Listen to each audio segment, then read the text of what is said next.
Eliud Kipchoge oramo ni ng'we kinda pod nitiere mane rembe kata doko ni ne ok otieko ng'we kinda mag Olympics mane obagi e boma ma Paris, piny mar France. Kanowuoyo alap ndege ma Jomo Kenyatta International Airport, Kipchoge nokwedo mokalo jogo mawacho ni norem timo maber kendo konyo Kenya e ng'we kinda, kolero ni mago midhiero mamako jotugo mora mora.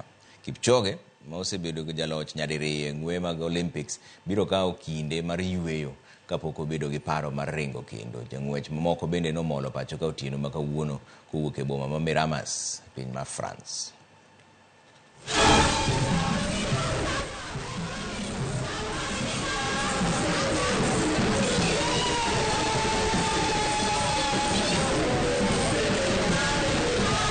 It was the best Olympics. You know, let me tell you one thing. Olympics is not about to win medals.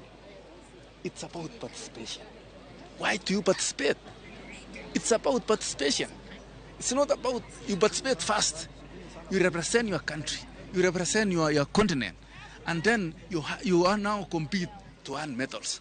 That's why it's called Olympics. There is all sorts of people there. Be it white, be it red, be it black like me. But they are running as one. All the best, champ. Asante. Asante, thank you.